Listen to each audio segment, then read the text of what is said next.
This is ridiculously exciting to be in a space with other people, isn't it? I think that needs its own clap. You need to clap because you haven't clapped with anyone for a long time. And it feels great. And we are also joined by an audience who is out in the virtual world. They're our virtual friends, but it's great to have them join us this evening as well. This conversation about growing up disabled in Australia is part of the Melbourne Conversations program run by the City of Melbourne. We're going to be taking questions after we've had a bit of a conversation about the contributions to growing up disabled of the writers who are joining us tonight. And we'd love you to, firstly, of course, ask questions for those of you who are joining us here, but you can also submit questions in the chat. Or if you'd prefer to go very professionally, you can email conversations@melbourne.vic.gov.au. That would be cool. But also just where you are in the chat will be an easy way to do it as well. You can also subscribe to this Knowledge Melbourne channel, and you can stay up to date with Melbourne Conversations events. On behalf of the City of Melbourne, I respectfully acknowledge the traditional owners of the land, the Boon Wurrung, and the Woi Wurrung peoples of the Kulin Nation, and pay respect to their elders past and present. I'd also like to say personally that we're meeting today on stolen lands of which the sovereignty was never ceded and treaties are yet to be signed. For those who require a visual description, we're sitting in a fairly large room. There's wooden floors. You can hear my voice bouncing everywhere. And I'm sitting on the stage with 3 contributors to growing up disabled in Australia.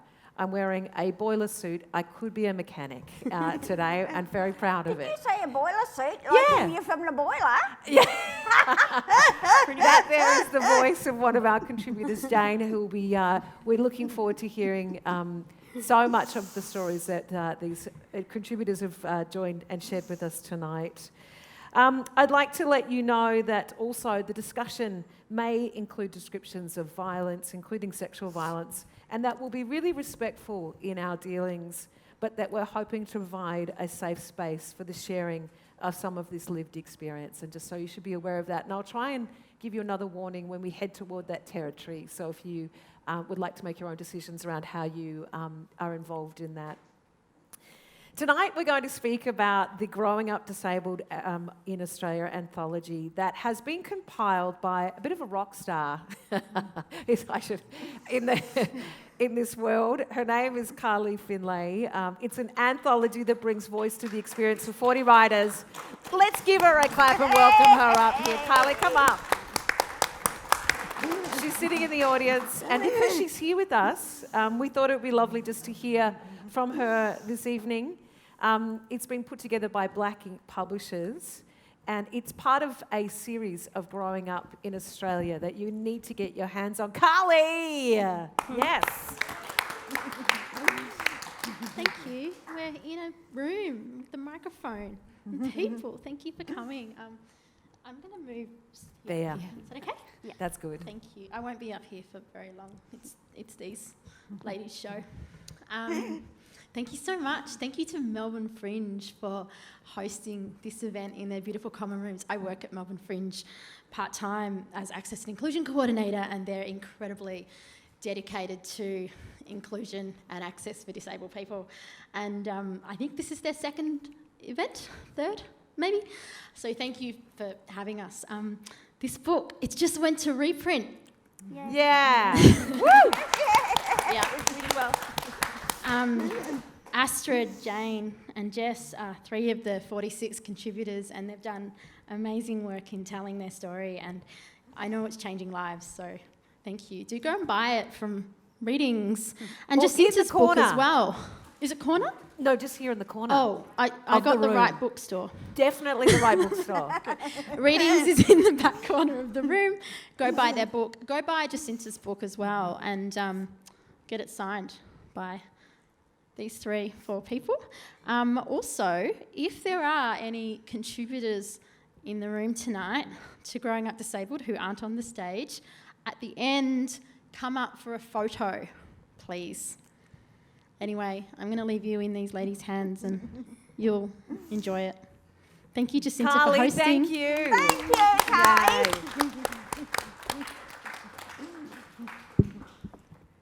Carly.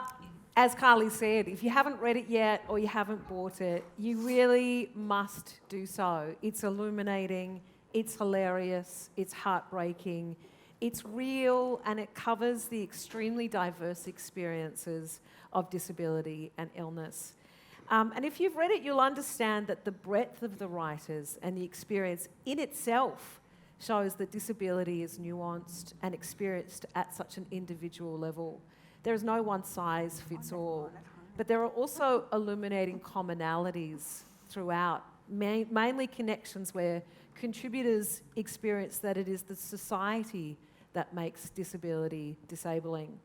Tonight we're going to discuss insights into identity, disability, communities, and just exactly why our guests wrote for this anthology. And we're going to get up in your grill and speak plainly, but of course with a tremendous amount of respect for each other and for you. And I know you'll do the same when it's your turn to ask questions and speak to our contributors tonight. There's probably going to be a little bit of technical, maybe academic terms that will come up during the session. And I recommend that you go and look at some of the writing that's done into this stuff, because it in and itself is an education. But I thought I would just quickly give you an insight into the social model of disability with such a fundamental underpinning of a lot of the writings that happen in this book. Carly's put this at the front of the anthology. I'll just read a tiny bit of it just so that we place ourselves somewhere. It's based on the social model of disability. People with Disability Australia describes this as the following. The social model sees disability is the result of the interaction between people living with impairments and an environment filled with physical, attitudinal, communication and social barriers. It therefore carries the implication that the physical, attitudinal, communication and social environment must change to enable people living with impairments to participate in society on an equal basis with others. Such a fundamental part of the conversations that we're going to be having this evening. So, let's get excited. Meet our panellists this evening. Sitting there in the middle, free as a bird, Jane Rosengrave is a proud Yorta woman, disability advocate. She is widely respected for her fearless advocacy regarding violence against people with a disability. Please make her feel really welcome. Thank you. Down there, smiling widely, is Astrid Edwards. She coordinates the Associate Degree of Professional Writing and Editing at RMIT. She serves on the board of Melbourne Writers Festival and hosts the Garrett Writers on Writing. She's also a member of the Victorian Disability Advisory Council and a national advocate for MS Australia. Please make her very welcome. Thank you. I feel like I'm on Perfect Match or something where we've got three contestants. And Jess Knight is a writer and a performer, and you might know her from her performance of Mormon Girl in the 2019 Melbourne Fringe Festival. You see her work everywhere. Comedy Festival at some point soon. Please make Jess very welcome tonight as well. I'm actually going to start with you, Jess, sitting right beside me. Your piece is called I Don't Need Them to See Through You.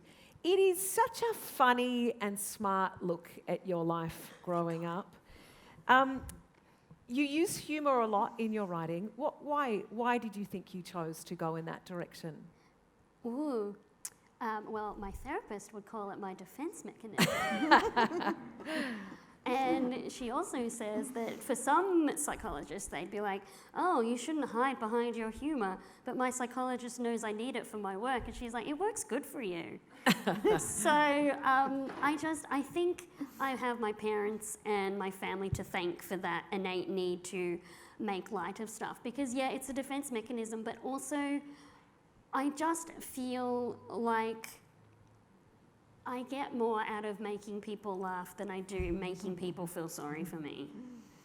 So, and I feel like because I am so conscious of not wanting people to feel sorry for me, I immediately feel like my sense of humour is the thing I want people to notice, not the other stuff.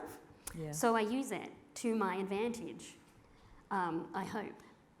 Yeah. Well, yes, you do. So that's why. I mean, I can be vulnerable, But even when I'm vulnerable, I'll probably be making a joke. My partner's like, we're having a fight, why do you have to be funny? And it's like, I don't know. I asked Jess if I could read just a paragraph from her piece. As we said, it's called I Don't Need Them to See Through You, Jessica Knight. Hey, how blind are you really? I once ate pot puree from a bowl in a cafe because I thought it was mixed nuts. This amuses the young man I'm talking to at 2 a.m. He's taken me home and I'm trying to explain how bad my eyes are. It is my wearing contacts phase. I am my own example of a post-glasses makeover. I'm attempting to figure out for the 100th time how to take the contact lenses out of my eyes before getting busy with this person who has a pet rat in a cage in his bedroom. The person is cute, and I think it's quite sweet that he has a pet rat.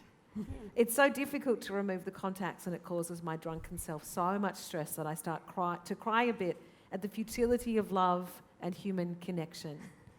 This lubes up my eyes so that I have one of the contacts finally pops out and into my hand. It works with the other one as well. Success. I put them away and turn to the young man sitting on the edge of his unmade bed. He's smiling at me. I wipe my tear-stained eyes, smudging my eyeliner. I smile back and pull my t-shirt up and off over my head.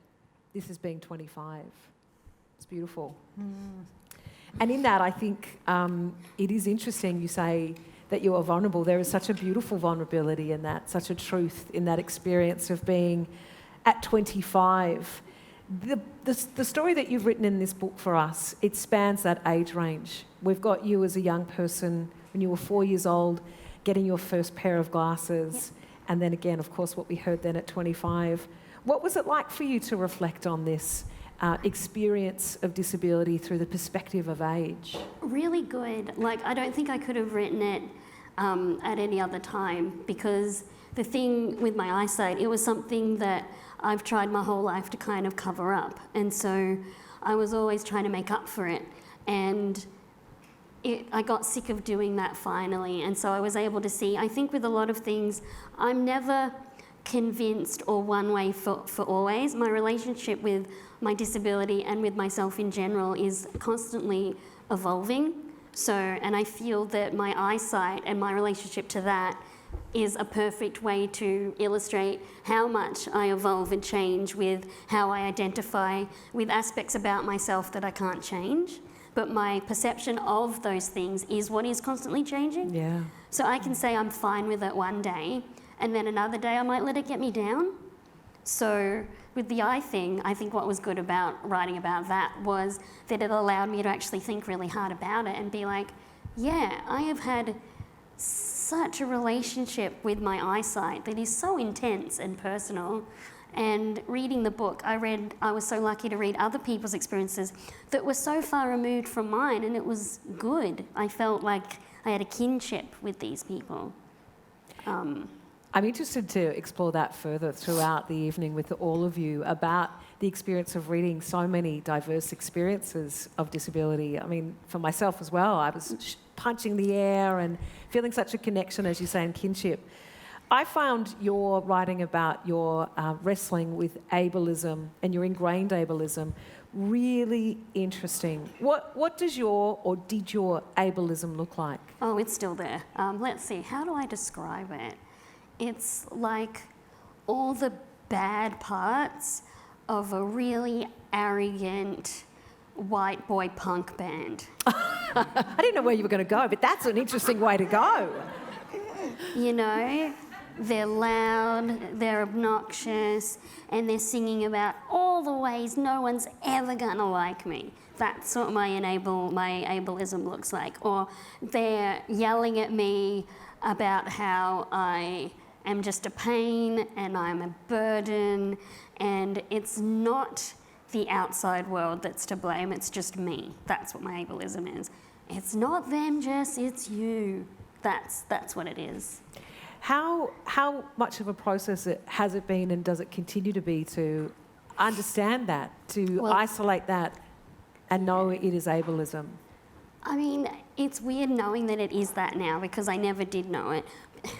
Because I feel like we're going to go on a tangent, but when you're raised in the country like I was, and also raised in a religion like the Mormon Church, the Mormon Church is basically what you would call American exceptionalism on drugs. It's like all about like inner power, and you're special because you were chosen by God, and everything that is wrong with you, well, in the pre-existence, that's like heaven before you come down to earth. You made the decision to come down here, and you were told all the things that were going to happen to you, and you put your hand and was like, yeah, I'm in on that. So when I was a little kid and all these horrible things were happening to me and I was in hospital, I would go to church with my family and I'd be told, oh no, Jessica, you know, God doesn't give you anything you can't handle, and you should be grateful. There are worse people off than you. And also, you jumped for joy when God said you were going to come down to earth. So you knew what you were getting into. Obviously, they didn't say you knew what you were getting into, but that was the frickin' crux of it. And I didn't know or have the articulation or the vocabulary, because you don't when you're 10 and you're in hospital and people are coming to give you blessings and telling you they'll pray for you. You don't have the articulation to be like, you know what, can I just be sad about this? Can I be pissed off and angry? So I guess that's why I'm a punk now. I love that. That will be the title of your book. That's why I'm a punk now. It's a really interesting area that I just want to explore just a tiny bit more around the ableism. For all of us, you know, with this ingrained construct and idea of what we should be, how do we pull it apart? Do you have any kind of thoughts around how we need to shift that in a broader way? I'm the wrong person to ask. Okay. I have no answers, I just have problems. Yeah. Sorry, everyone. I'm also a poet, so I'm useless. But I don't know. I mean, because the thing is, people just say things without thinking, and you can't stop the entire world from suddenly just having an epiphany. Every individual that you ever come in contact with having an internal epiphany, and then suddenly you're just going to walk through life and no one's ever going to say anything thoughtless and shitty to you. I mean, I don't see how we're ever going to get to that point. Or if the people in power are going to suddenly just be like, yes, let's make everything accessible and not care about money. So we've got to burn it all down and start again. That's the other title. That's the subtitle of your book. You mentioned before growing up in regional Australia, and I know that's and there's a couple of stories in this book that cover the significance of regional Australia as growing up disabled. Yeah. For you, what was it? What was key about it? How did it impact you? Oh my God, it was so lonely, you guys. It was so lonely and weird, but also hilarious, because my mum and dad are also pretty funny, and even when they're not trying to be. So like, that was always really fun. And I mean, you haven't lived until you're raised in the middle of nowhere and had this religion that is from America of all places. And let's be fair, it's a religion that really only works if you're wealthy. I guess that's all religions though, not just Mormons. But you're that, and you're in the middle of nowhere, so you've got no point of reference. And it's just lonely and weird and funny. And I could write a book about it, I'm pretty sure. But I mean, that's what Mormon Girl was kind of trying to show. So when I wrote Mormon Girl, it was about growing up and with my disabilities and stuff, but also finding out some pretty, what I didn't realize until working on it was quite traumatic stuff, which I'm afraid you will have to go and see the show or something whenever it's on to find out what that stuff is. But in that, I was able to be super funny and explore all these aspects of my disability that I was always so ashamed of that I wasn't able to filter it through humour until 20 years later. And I really feel like I just needed the time, and that's why this piece in the book is so good for me to have done, because I was able to filter it through time. And I mean, isn't that the whole comedy thing? It's like comedy is trauma with time, because if you're going through the trauma and then doing a stand-up show about it, that's not going to work. You're just going to be crying and no one wants to see that. But once you've got it and you've been able to go through it and stuff, then you can turn it into something that's funny and something that can change lives, or at least make people understand you a bit better. So I guess my whole reason for writing and performing in general is because I just want people to get me in a way that's outside of a medical setting. I want to be amazing because I'm funny, not amazing because I've had all this shit happen and I'm still funny. Does that make sense? Like, It really I does. want to be brilliant, not just pity brilliant. I want proper brilliance. Yeah.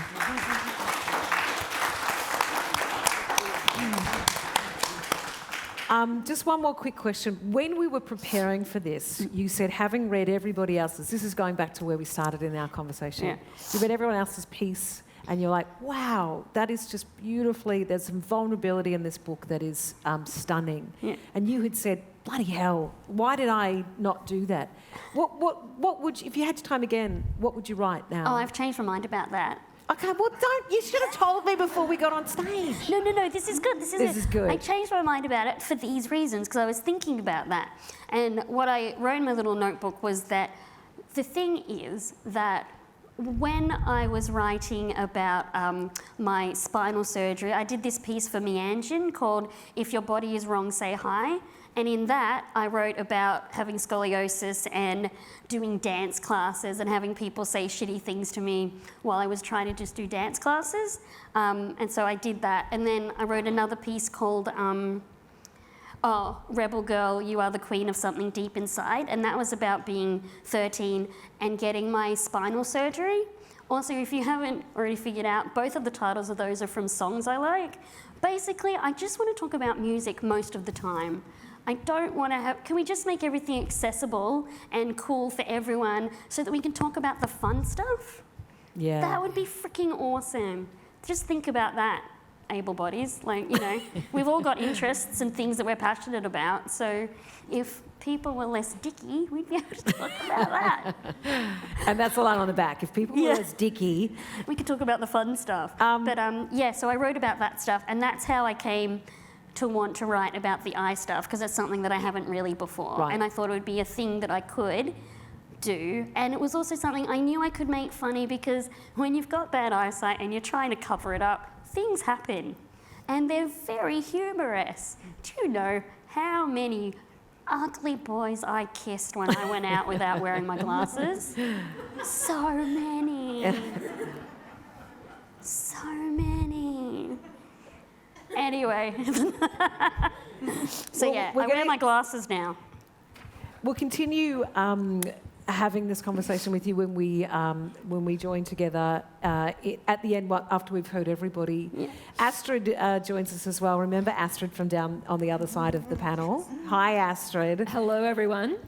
Would you actually like to kind of locate us and read to us from Who Counts as Disabled Anyway? I would. So I have multiple sclerosis and I don't look sick. And that has caused me much confusion, and it confuses others. And because I don't look sick, I actually started my piece listing all of the ways that my body can go wrong. I'm not going to read that for you now because I would probably cry. But I am going to read you 2 paragraphs about my quest to find somebody that has multiple sclerosis that stays in the public eye. I've always wanted Joan Didion as my MS role model, but America's greatest living essayist wrote 2 paragraphs about her diagnosis in 1979's The White Album and has revealed almost nothing since, despite writing about the most intimate of topics, her grief over the deaths of her husband and her daughter. Didion has revealed her emotional pain to the world, but not her MS, and I wonder why. Many times I've watched the video of Joan Didion receiving the 2012 National Medal of Arts from President Obama. Always diminutive.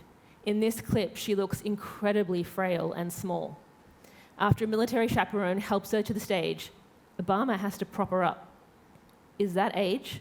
Or is that MS? Is that what I will look like one day? And is that why I never see people who have had MS for a long time in public? Yes. Thank you. Your piece is really at the heart, you know, an identity. It's looking at identity, but also identity as understood from outside of us, how we're included or not in spaces. And it's an interesting, really interesting piece because you talk about inclusion in the disability community. And I want to start with your very last line of your piece, which is, "Do I belong in this anthology?" You wrote that piece a couple of years ago. How have you reflected on that now that you've read the other pieces, you've understood yourself in this space now 2 years beyond? What would you say now? I do belong in the anthology, but sometimes people still question that, and they question if I have a disability. And to that, I would say, you take a look at my MRIs, and my God, you will cry and cut them up like I did. You know, it's the idea that you have to have a visible disability is insulting, but also to anybody with MS or a neurological condition or any other condition or disease or impairment, you don't have to identify the way I have chosen to identify. It is a choice. I already feel like I'm rambling, Jacinta. No, my God. But I guess I wrote this piece, you know, quite a while ago now, as we all did. You know, we submitted, I think, at the end of 2019, and I would write bits of it differently now. My multiple sclerosis is degenerative and progressive, so, you know, it's a little bit further along than it was back then. I'm a little bit older. I think I'm a little bit more confident, but I live in a body that continually betrays me. Looks fine, but it doesn't do what it's supposed to do. And I am still learning, and every day I am learning what I do with it. Yeah. You write in your piece something that's very close to my heart, and I know a lot of people, I don't look sick, but I am. Not looking sick is a problem.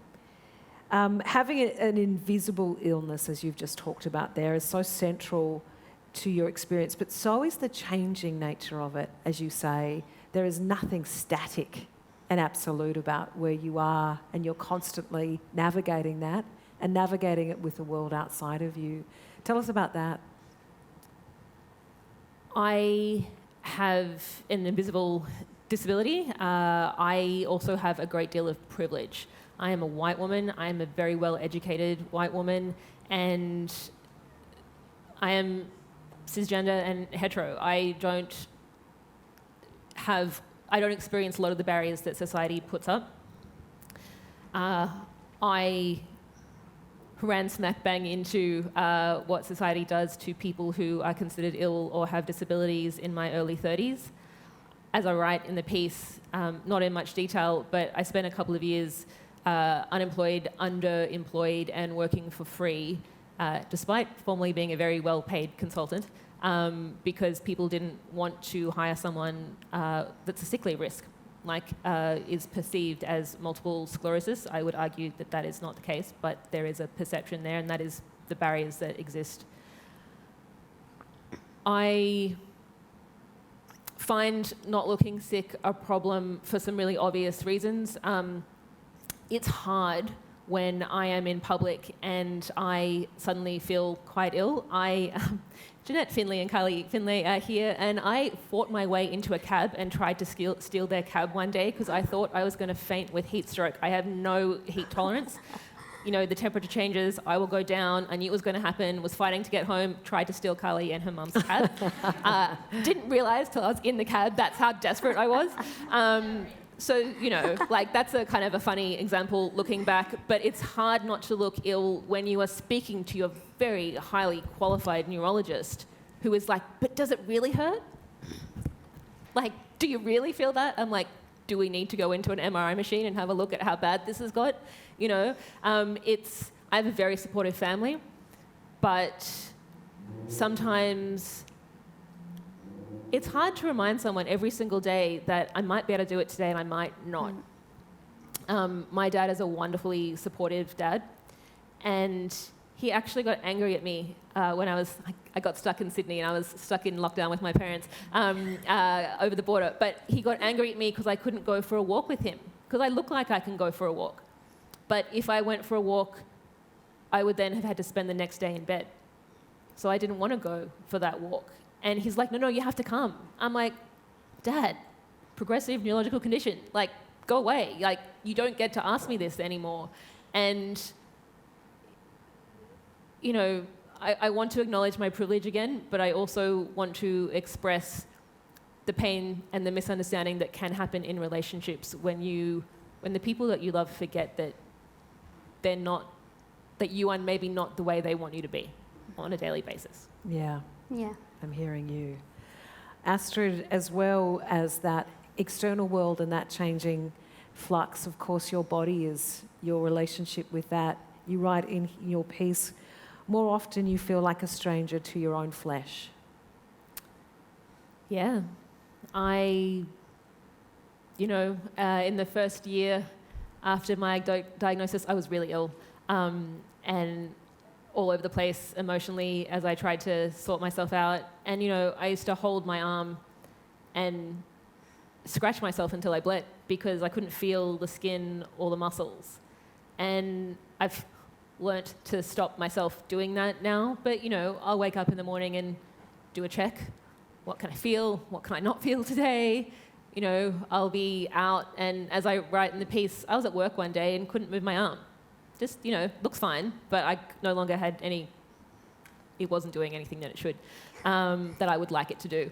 And so I didn't know what to do. So I just put my jacket on and put my arm in my pocket. I don't know. I mean, I wasn't going to lose it, but I also just couldn't have it hanging there either. Like, I mean, I don't know how I'm explaining this very well. This is kind of embarrassing now that people are looking at me, but like... No, I understand exactly what you're saying. And to say that, that's such a clear explanation of that experience. It's like, what do I do? I'm not going to lose it, which is fascinating. You know, I've got to put it somewhere. Yeah. So, you know, I'm continually learning about being stuck as me, actually. Yeah. Behind the scenes as well, we'll see what happened if you've changed too. You said when you were talking about your piece and you were processing it and you were writing it, you actually had a couple of different titles for it. I did. And this is an interesting kind of intersection as well, isn't it? What were you going to call it? I was going to call it Am I Disabled Enough for You? I was also going to... do I belong in this anthology? And, you know, I was very angry the first time I wrote this piece. I was angry because I felt sick, so I was just a bit angry. But I was also angry that as I do write in the piece, I have always felt welcome in the MS community. That is a community that I obviously have a pass in for the rest of my life. But I have not always felt welcome in the disability community, and I feel like I'm going to get attacked on Twitter for saying that, but it's true. And I have such a great respect for the Growing Up series. There have been several in the series before, Growing Up African, Growing Up Aboriginal, Growing Up Queer, Growing Up Asian, and I respect all of the writers in there, and I was just petrified and angry that somebody with a chronic illness a lifelong chronic illness wouldn't be represented. That was a long-winded answer I just gave you. No, I think it's such an important part of this, and a really brave thing to talk about is that idea of inclusion and belonging. And also the anger. You know, I think we're all nodding around the anger. Yeah, that sense of how much anger is part of the experience. When we speak. Yeah. It's coming out of you to the truth. That's right, isn't it, Jane? Yep, it is. Very strong. Yeah. Do we have Jane's mic? Sort of somewhere there. Testing, 1, 2, 3. There she is. You're there. It might be a really wonderful time, Jane, for us to welcome you into this conversation as well. And in a moment, I'd love for us just to talk. Would you like me to say the welcome first? I would love you to say the welcome, please. Yeah. Okay, thanks. Hi everybody, my name's Jane and I'd like to begin by paying my respects to the Wurundjeri people to the traditional custodies of this land, where we are meeting upon today for its elders and past and presents, and even for the self-advocacy people who have passed away and who are still here today on Aboriginal land. Thank you. Yes, thank you, Jane. Thank you, Jane. We feel lucky to have you join us today, Jane Because I'm Rosen. an auntie. I know, she's Auntie Jane. Auntie Jane. Auntie Jane Rosengrave, the book, this piece that you wrote, and you wrote it in conjunction with Carly Findlay, called Free as a Bird. Yeah. Potentially in this conversation, you have touched on some really brave and personal experiences in your life, sexual violence and violence. So this is possibly the time that might come up in our conversation, if you'd like to know that.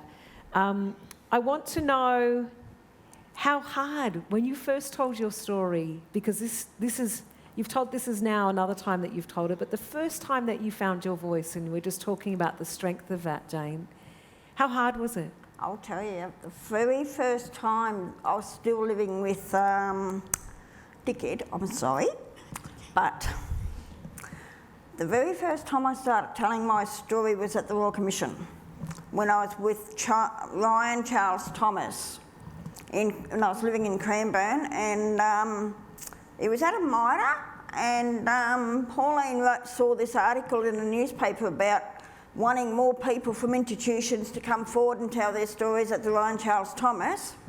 And Pauline explained it all to me, and I said, Pauline, they won't believe me. They'll think I'm making it up. They'll think. And after that, Pauline goes, well, give it a go. I go, now I was crying and that as well in the office, because it was the first time probably since I've left the jail, but I have told other people, but not all of it.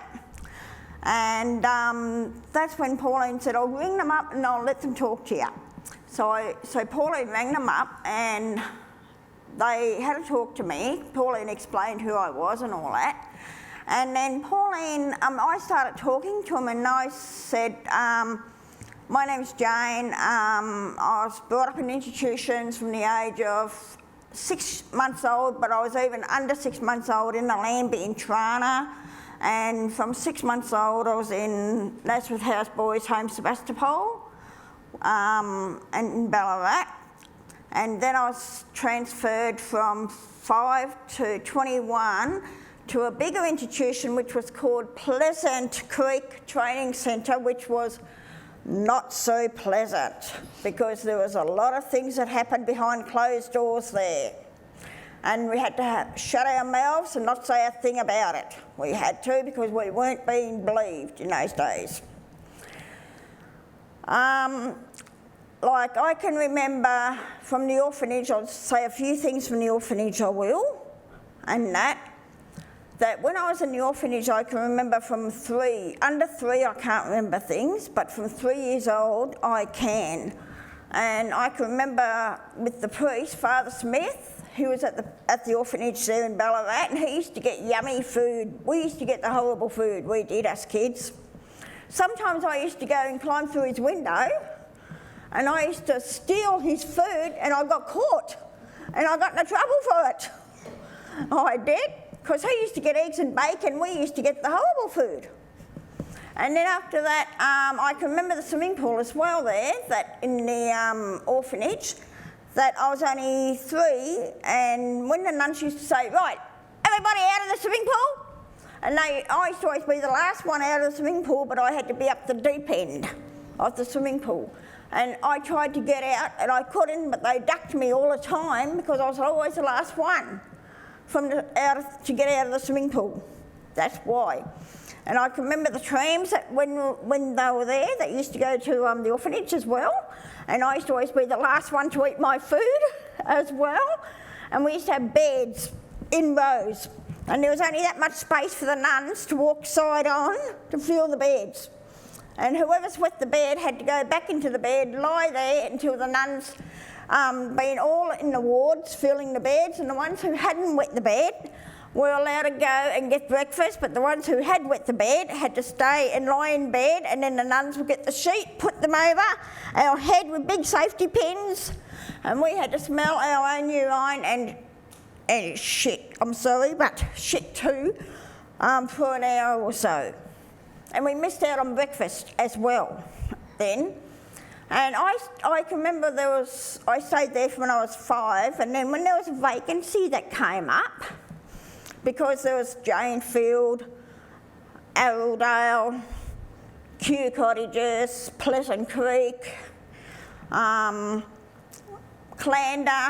in Colac, and when there was ever a vacancy in any of those institutions, that's where you would go. And I ended up going to Pleasant Creek Training Centre, which was not so pleasant when I was 5 years old. And my mum wouldn't let people adopt me out, which people wanted to adopt me out because I was so spoiled and that when I was young, that my mum did not want that. My mum wanted me to stay in the home and grow up there. But she passed away, and I didn't know that I had a mother until I was 8. Before I was 8, I thought the institution was my family. And I thought all those children were my brothers and sisters, and the nurses were my mum and dad. But when I turned 8, the nurses said, "I've got information for you, Jane. Do you know your mum's dead?" I didn't know I had family before that. And that's when I wouldn't have been straight away, but I would say, like I was 8 when they told me. It would have been probably about 10. I started wanting to find my family, on who they are.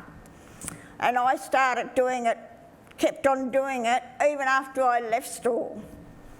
And it took you a while, Jane, didn't it, to find out that you had Indigenous? Well, I had a feeling, did, in the institution, because I used to hang around the Aboriginals. And in those days, you weren't allowed to say if you were Aboriginal, in those days. Yeah. Because way back in those days, it was against the law and that. But now it's different. You know, it's all changed now. But I used to go real dark brown. I did. And I was even on the, what do you call it, those tablets, you know, those pills, when you're in an institution, so you won't get pregnant.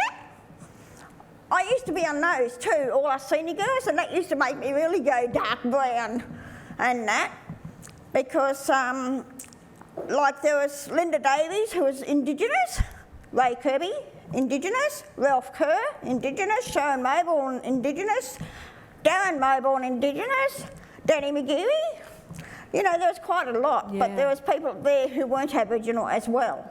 And with this really extensive years and years of such a difficult childhood abuse. Yes, sexually abuse. That you write about in this story. Yeah. When you finally did tell your story to the Royal Commission, Jane, what was that like? I actually felt if I was being believed. Yeah. I felt like if things were starting to change. I felt like if my story was starting to get out there, and I found out even when I was telling my story to the Royal Commission and to Ryan Charles Thomas that the people who did it before me were even sexually abused by the same staff members that I was sexually abused by. Mr. Brain, at 6 years old, sexually abused at Marlborough House, which was a government place for children from all institutions that never had holidays to go to, so they used to have a break and have 2 weeks at Marlborough House, and there was about 50 or 70 kids, and then there used to be 10 staff, and it was one of those staff members that sexually abused me at the age of 6 years old, because after that, when I came back from Portsea back to the jail, I'll call it, and I was only 6 years old, a month later I went up to the boys' ward and I played around with the boys and I got into serious trouble for it. And I reckon it was that trigger on when I was sexually abused at Marlborough House. Yeah. That's what happened. And then I was even in senior girls when I was 13 years old. I was even sexually abused again by another staff member down the front office on a weekend when all the wards went swimming and our staff member would not let us go swimming. So I said to the senior girls, "Do you dare me to go down to that front office to get us to go swimming?" They go, "We dare." So I went down to the front office. I told the big boss, who's in charge of all awards, and I said, our ward's not going swimming. All the other wards have gone swimming and we want to go swimming. He goes, I want you to do me a big favour first. I'll close this front door and you get into that room and pull your pants down and wait for me. So that's what I had to do. And then he... Shit, sorry. No, not at all. I'm here. Yeah, I was hearing something, that's all. Yeah. And then after that, he pulled his pants down and I had to, you know what, and he got the hanky ready and it came and then he said, don't you ever tell anybody or you'll not go swimming again on a weekend. So I didn't. I kept it to myself. And then the next one was 16 years old. Yeah. When I was raped in the back of a bus. That went on for 3 years. From the bus driver who used to take us to church, and he got attached to me and he asked his family if they would like someone from Pleasant Creek to go out in the community. They said yes. So they had to get permission from the front office, and in those days they didn't do police records and all this. They didn't, and they didn't even they went to the person's house, but just to make sure they weren't drinking or smoking, that was all. No checks and no safety and no protection. That's for right, you yeah. during that time. And then that went on for 3 years in the back of a bus. Yeah. 16, 17 and 18. And then it even happened at the milk bar down under the alley. When on a Friday night, when the staff when I was working at the milk bar, and the family used to first go home because it was from 6 to 9. Yeah. It was on a Friday night because the shops were open late, and it was about 8:30 that the family used to go home, and it was only him and I there, and that's where it happened again. Jane, your incredible courage and your strength to share this story has given so many other people strength as well. Because you only live once on the earth, and I'm a strong self-advocacy. I went and joined Reinforce, which is for people with an intellectual disability, and they've been going since 1980 on demanding the government to close all these institutions down and to have self-advocacy people with a disability and an intellectual disability to have a voice to be heard. And which they did, and they even used to go to DHS and lock themselves at DHS to tell the government to listen to us. And it is just such an incredible thing that we hear your voice tonight and we can read your voice in this book. And what I love sitting here with you and the beautiful energy that you have, Jane. Your book is called Free as a Bird. And you only live once on this earth. Yeah. Why Free as a Bird? Oh, can I do that? I'd love you to. Yeah? Yeah, Jane's got something for us. I'd love to do my actions on me being as free as a bird, which is going to be for the rest of my life, and you only live once. I'm just going to move that out of the way. So I walk around and I will do the actions on free as a bird. And that. Thank you very much, everybody. Thank you, Jane. Thank you. Your sparkling eyes, we could know. Well, I've got my dad's eyes, Les. They're beauty. Yeah, I've got his eyes, and I reckon that's why I'm strong. Yeah. Sorry. I'm interested for us all to talk to each other for a little bit. And in a moment, not very far away, in fact, we're going to invite you to ask questions. So think about them. And if you're online somewhere out there in the virtual world, we're also very much encouraging you to leave any questions in the chat box so that we can ask our panellists anything with great and deep, loving respect of each other. I want to know, having read the book, which we talked about, we may as well start with you. And Annie, I want to ask you all this. How did you feel the experience of reading? And you mentioned before this kinship, Jess, that you felt in reading. Was there a story that really resonated for you? There was a few. I really liked, you flattered me by saying that mine was funny, but the ones that I think are super funny is the Alistair Baldwin one. which is just so hilarious. I'm so jealous. I wish I'd written that one. But that's really good. But I also really loved this one. I've put little bookmarks in for the ones because I knew that this question was coming. It's by Blurred Lines by Iman Shanu. I hope that I've said that correctly. But that is about a person who is vision impaired and also Muslim, and I loved the intersection of religion and disability in that one because it was, you know, I felt quite a kinship with her even though my experience is like very different because Mormons have not been vilified the way that the Muslim religion has been. We're allowed to do whatever we want and no one gives a crap. But so I actually did really love that, especially because, yeah, she also shares about how people in the family can say, you know, things that they don't think first, but it's hurtful. So, you know, someone told her she was too beautiful to use a cane, and it's like, those kind of double-edged compliments don't really do us any good, like, at all. So I really loved that one. The Alistair Baldwin one was really good. Also, Jane, I put a bookmark in on yours. Jane's was brilliant. I think the thing that I loved about the book was that there were so many different stories, and it really blew up the idea that disability is a monolith or we're all the same.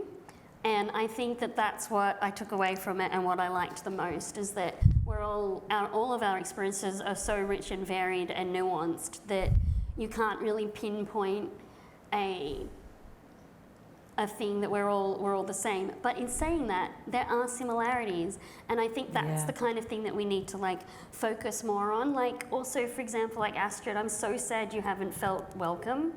That, you know, because, you know, people might not think that, but you can't fight a feeling. If you don't feel welcome somewhere, it freaking sucks. So, you know, and we all know how that feels. So I feel that that's something that we should maybe concentrate on in communities, because communities can have trouble like being cohesive and stuff, because people are people, no matter what you're doing. So I think the thing that I loved about this is that there were common threads about humanity and struggle and similar things like that. And I feel like it's just the perfect thing for us to focus on, don't you think? Like the similarities in the community and the things that we are fighting for will benefit all of us. Absolutely. And I think that's really cool. Yeah. But the thing is, in saying that I felt a kinship, I will say, I don't know if anyone else felt this way about reading the book, but I did actually feel also a little bit, I hate using the word triggered, but I felt triggered because I felt so much sympathy for everyone in this book, like even the funny ones and stuff, and it's just like, shit, you know, people should care more. There's a lot of weight in this book, isn't there? Yeah, There's a lot in I this. actually had a bit of a cry afterwards because this book made me actually think, and that's about the vulnerable thing that I said I changed my mind about and whatever, sorry about that. No, that's fine. It was like, but that was what hit me and what made me think that, I hid behind my humour again, why? But I also think that maybe the book needs the humour as well, because it all needs to work together. You know, you can feel bad and feel angry and, you know, and like, I want to smash things up and make things better. But I think laughter is also a pretty important aspect of like any activism. It's like a or best struggle. medicine. Yeah. I do like it. And in saying that growing up in the country and religion was a bit shitty, it was. But I do feel that my parents' ability to laugh in the face of adversity is probably the best gift that they've given me. Beautiful. Yeah. Astrid, what about you? What were some of the pieces that really stood out? I was so looking forward to getting a copy, and my copy arrived, and I'm pretty sure I took a photo of it and put it on Instagram, and then I got really scared because I was worried that I would just cry the whole time. And I did cry in parts, and I've now read the whole thing, but I also just keep opening it and reading another piece.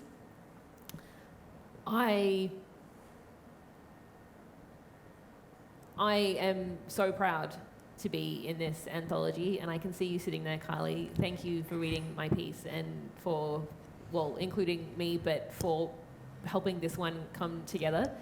I am not really a teary kind of person, but I can feel a tear kind of coming to my eyes. If you start, I'll start. I'm kind of going to bail a bit, but just what you said before about kinship, I think that is the right word, the word that I'm kind of groping here for. My experience is very different than many people in this anthology, but I also feel like we share many barriers and experiences with the medical system and experiences with society. And I also would like to thank Black Ink, and I don't have to do that, no one asked me to, but I actually really am so glad that there is a publisher in Australia who is putting money towards this kind of non-fiction. So thank you, everyone. And showing that reprint, the fact that this has been so successful, there is an absolutely huge audience and community that wants to read these stories. Let's get it to a third reprint. That would be amazing. Jane, I want to ask you, what do you hope that people will get from reading your piece and hearing your story? I actually hope that with people with my story being in the book, that the ones who have not added their story and the ones who are willing to add their story, I'm hoping that they'll learn about my book, that they are to be believed. Yeah. They are, and that their word will get across, and even for these Indigenous people too as well, and even for the stolen generation as well, that I'm hoping that they will come forward and tell their stories about their childhood from when they were taken off their family and put into these what are they called? They aren't institutions, but in the outback Stations? no, Communities or... yeah, but whatever they're called, you know, where the Aboriginals used to. Yeah, I can't think what it's called. A mission? Missions, that's it, the missions, yes. And when they used to be put into these missions with nuns and all that. But there was even Aboriginals that were dumped in institutions as well, like where I was and that. And I used to be called monkey a lot by the nuns because of that. And now I know why. But I'm really hoping that even people who are not Aboriginal and people who've got an intellectual disability or different types of disability, that I'm hoping that they'll go to the Royal Commission and tell their stories about their abuse, you know, physical abuse, traumatised, even domestic violence, which I've been through as well. We need a lot more women out there to come forward and tell their stories of domestic violence. Because you've got to remember, you only live once on this earth. You're under the ground a lot longer than what you are alive. And if you want your story out there for people to see, come forward. Oh. Yeah. Well said. I think it would be lovely if we open up questions to all your masked faces this evening. If you've got a question, raise your hand. We don't have a microphone, so I'm going to have to repeat it so that anybody at home on the stream will hear the question. I've got 1 million more, so don't feel any pressure. But, you know, question time. Has anyone got one that they would like to present to the panel tonight? So... We won't bite you. Hi. My question though, mine's a comment. Yes. That the word normal is often not used with disability. They're apparently very different. And I just wanted to thank, similar to what Astrid said, Black Ink, all the writers, Carly, for making me feel normal. For anyone at home, an audience member, just reiterating Astrid's words there in thanking Black Ink publisher for normalising and making the experience of disability and chronic illness normal, and using that word to apply to it here. Yeah. Yeah, they're a good organisation, Black Ink, aren't they? Yeah. Any other questions tonight? Anything occur to you while we were having a chat? Don't be shy. All quiet. They're nice and quiet, aren't they? You'll hear a I pin have a drop. question. Can I ask you a question, Jacinta? Oh no!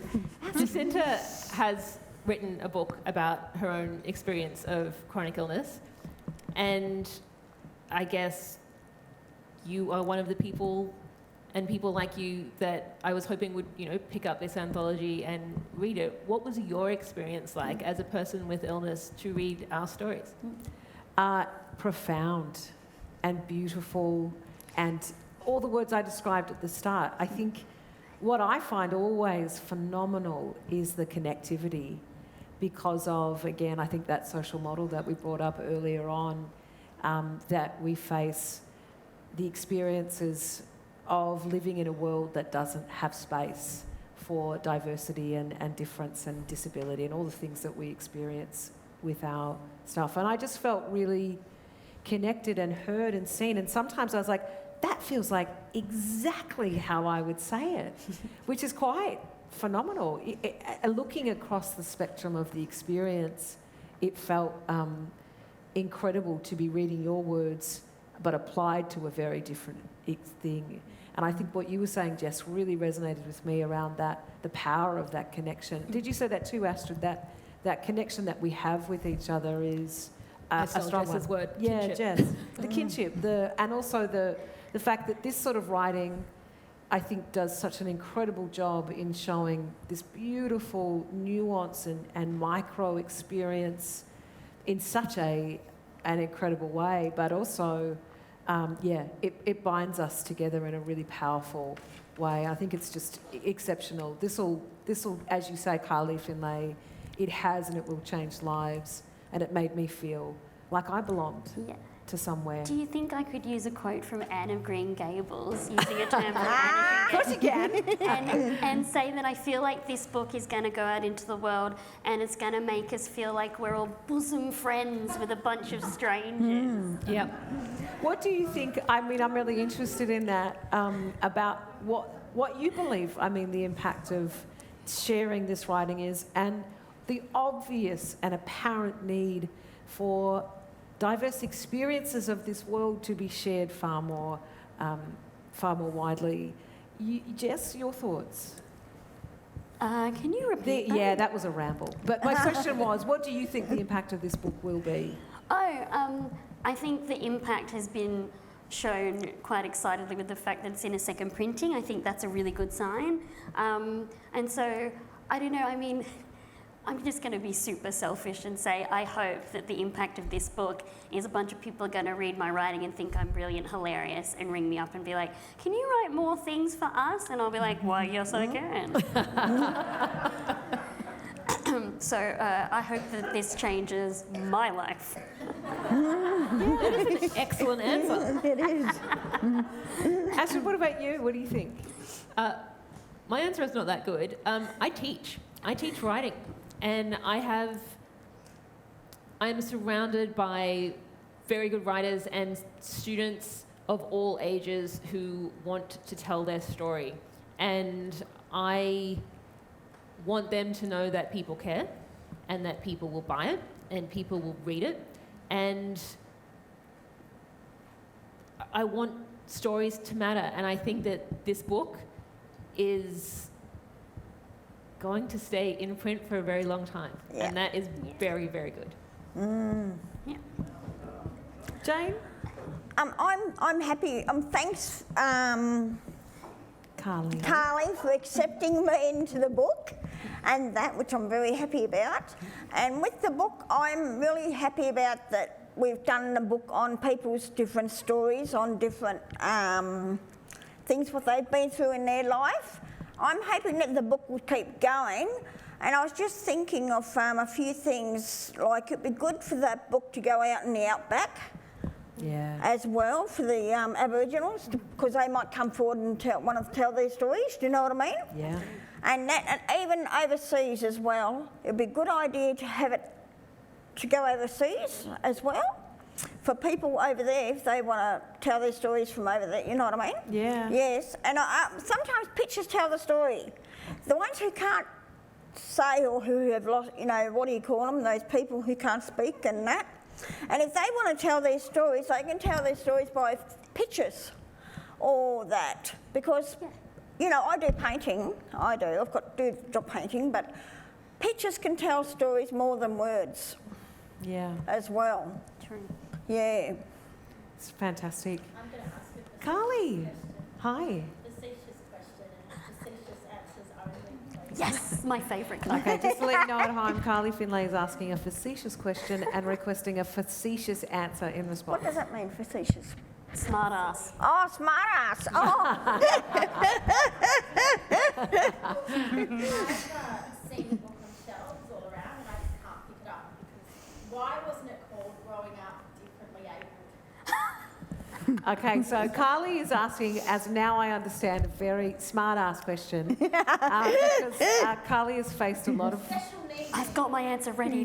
Carly's faced a lot of questions in the mainstream media around the use of the word disability. And why was the word disability used in the title, and why wasn't it differently abled or special or all the other words that we could use as euphemisms for disability?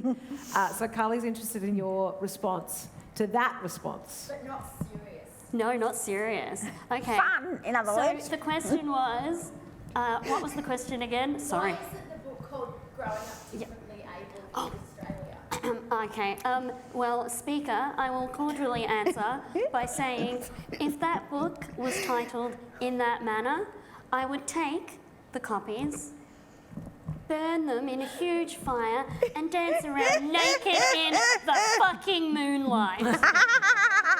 I kind of wish it was so that we could have seen that happen. I've seen similarly titled books, so perhaps I would love okay, that. we can find something. Astrid, what's your reaction to that? I feel put on the spot and remarkably unfunny, and I. You can can't answer it top serious Jess' if you have to. You can. Huh? Oh God, then I'm the serious I feel like person. I feel serious about it, Carly, because I think that the question has really got so much in it around the use of the word disability. I was serious, everyone. That was not. Yeah. It's I'm going to get naked and burn stuff. those questions. You know, why use the word disability? Why use the word disabled?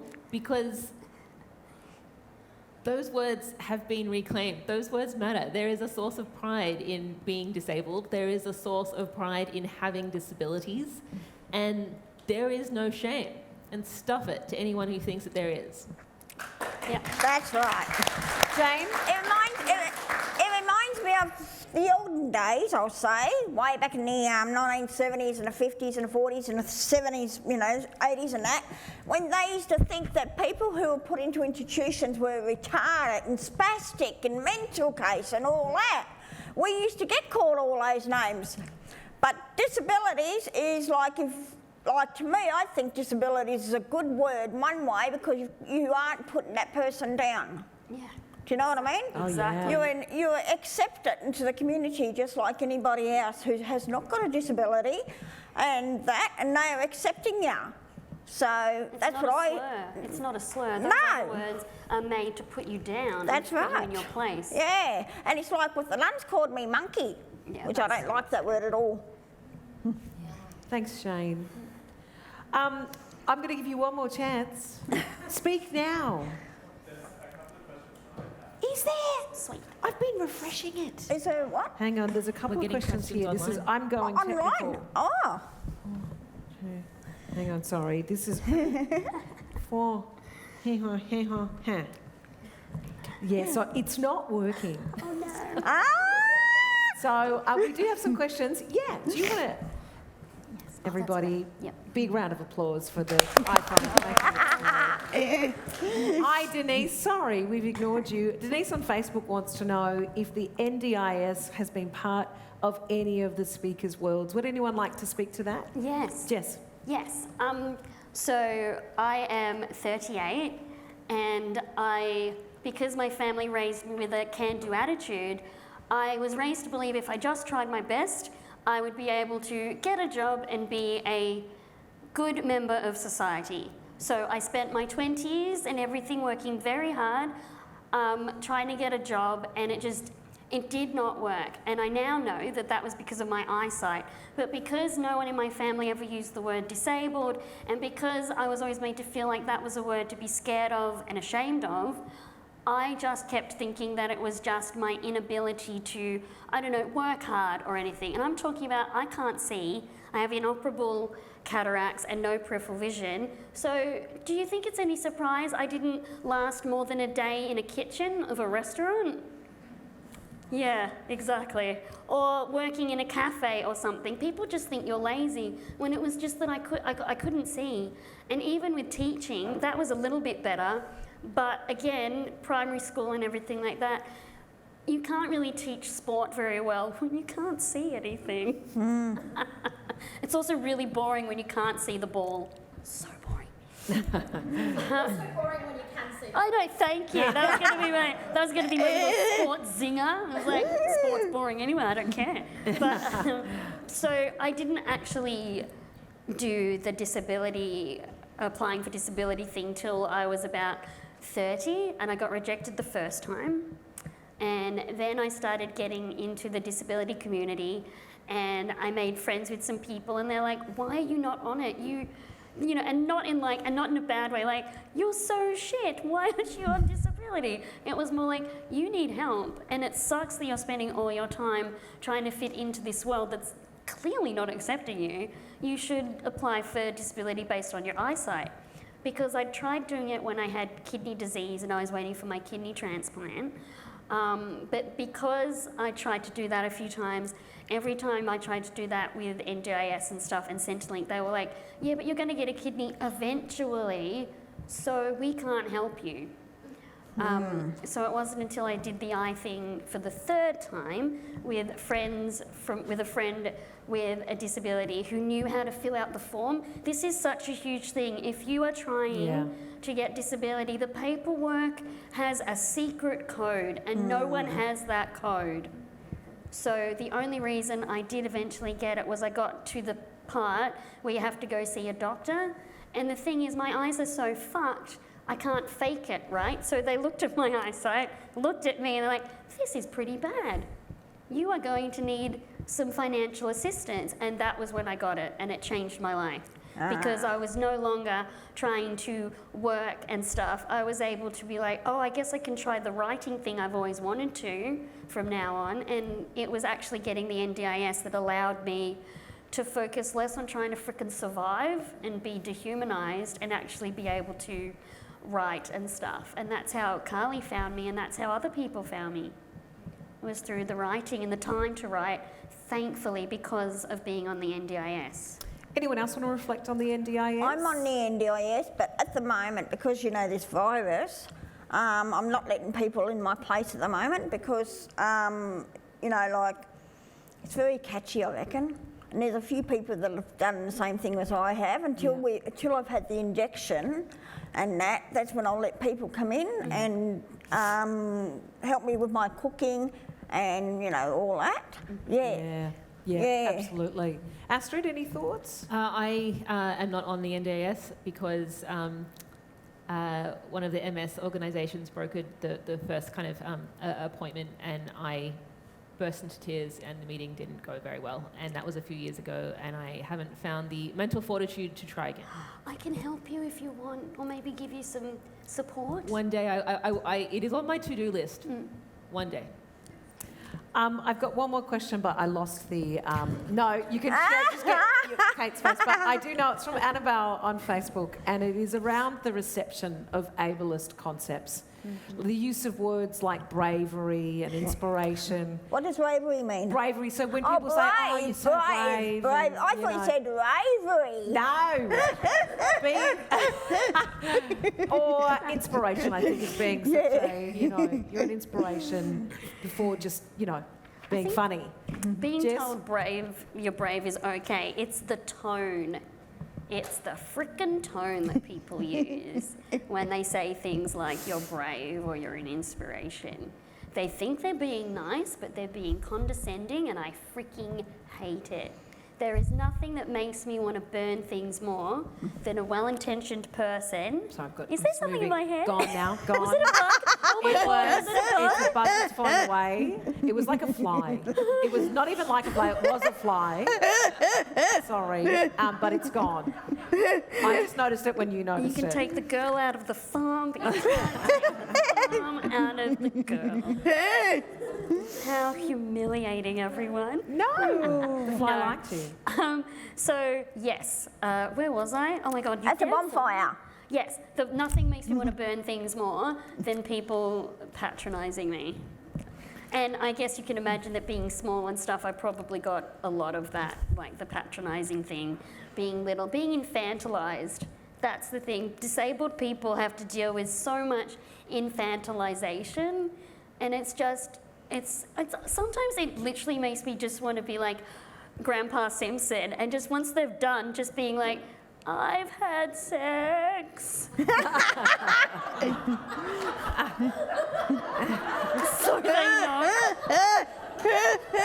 Yes, you're a dag. You know what a dag is? Hang on the back of a sheep's bum. I know. Jane, how do you receive it when people are saying things to you that make you feel, some of that stuff where it's like, oh, you're so inspiring, or... Well, one thing I like, because of my laugh, I've had it all my life, right? Some people say I laugh like a seal, you know what I mean? Yeah. Which I like it, because I've always had my right. laugh. So there's But- kindness in that. Say that again? There's kindness when they say that to you. Is Yeah, that why you like it? definitely. Yeah. And when you're saying about the bonfires, Yes. right? Love fire. I can remember the bonfires that we had in the institution.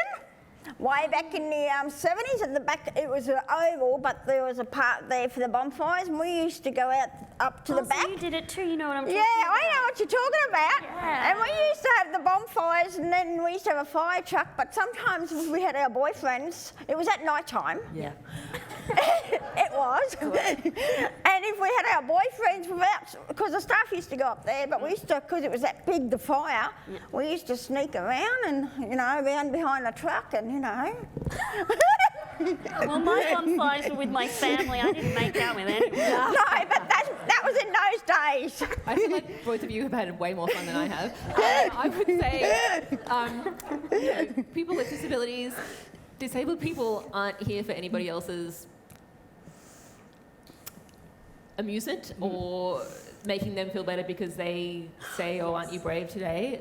Or their pity or whatever emotion they choose to put onto us. When I suspect that, though, I behave really badly. I feel like it gives me a license to say what I want. Yes, I am that's really, right. really rude when I am in my hospital gown because it's such a medicalised environment, and I feel like this thing that is getting a sanitised version of pity. I wander around hospitals, no underwear in my open back gown, thinking, I can do whatever I want. No one is actually going to say anything, because if they do, it's that feeling of, oh, at least she's out of bed, she's walking, we can't say it. I don't know, I'm now rambling, but the idea of someone looking at me and saying that I am brave or expressing pity makes me behave quite badly, and I find great strength in that. I don't know what that says about me, but... Yeah, I feel that. From a chronic illness perspective, like talking about hospital, I don't know, like other people who have been in hospital like me, has anyone had the thing where you've kind of felt after a scary long hospital stay, or maybe Jacinta, you might know about this, I know that my last one with my kidney transplant and everything being very scary for a very long time, there were people, like friends, who were really supportive and would visit me all the time, and they were all there all the time.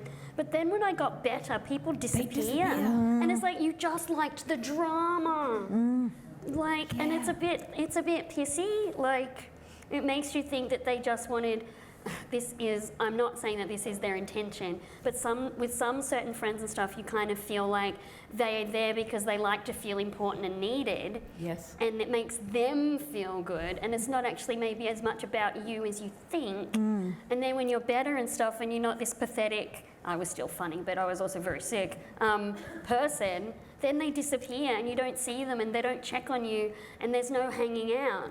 at all, and it makes you feel all sad again. It makes you feel used. Yeah, exactly. It makes you feel used. So don't do that. Can I just say something? Of course you can, Jane. The time, I don't know if anyone, probably some of you might have seen it, but while I think of it, if you want to watch my story, it's Jane's story on ABC Late Line, it is. And it was a couple of years ago when the ABC asked me would I like to go back to the jail that I was brought up in, and I had 3 people to come with me, Jess and there were some other people. And then there were some areas that I couldn't go down. I couldn't go there because it brought back the bad memories on me. So there was other people there that took photos of the jail and in the inside and the outside and all that. And when I got them developed, which it is true, it is really true, that I see ghost faces in some of these photos that I've got at home. The reason why, because it was those people that were sexually abusing the girls, and there was even a school teacher that was taking the boys home on the weekends. So that's why there was these sad faces in these photos of Pleasant Creek, because there was girls there, including myself, that were sexually abused, and there was even people there that were killed in the institution as well. And it was just not one institution, it was all institutions. Jane, I had an opportunity to see that, and I also encourage Did you see it too? I had a look at it. Yeah. I watched it, and it's an incredible piece, I have to say. So if you get an opportunity to, we've kind of come to the end of our time together. But is it the beginning of a friendship? Yes. I think so. Bosom friendship. Bosom friendship. As we mentioned, there's some Growing Up Disabled in Australia books down there in the corner if you haven't had an opportunity to buy one. But if you've got yours, there's people here with pens that will sign them for you, including Carly being here. An incredible conversation. We could have done it for another 15 hours. Please thank warmly Jane Rosengrave, Astrid Edwards and Jess Knight for sharing with us not only in the book but tonight on stage. Thank you. Thank you both. Thank you. Thank you. And thank you so much for joining us as well. Don't forget to subscribe to the Knowledge Melbourne channel to stay up to date with Melbourne Conversations events. There's also a link in the video description to a survey that the City of Melbourne team would love to hear your thoughts on the event. Buy and support disabled writers. Get online and support disabled social pages. And, let's do this together, and it's really exciting. Congratulations to everybody involved in growing up disabled in Australia. Another round of applause. Yay. Carly. And did you want a photo? And what we're going to do... Did you want a photo? Exactly. You remembered. If you are a contributor, if you've been, if you contributed to this book, Carly would love it if you could come up now and we'll get a photo taken. Otherwise, we're just going to look amazing up here with the 3 contributors that we have. Thank you, everybody. Round of applause. Really, really wonderful.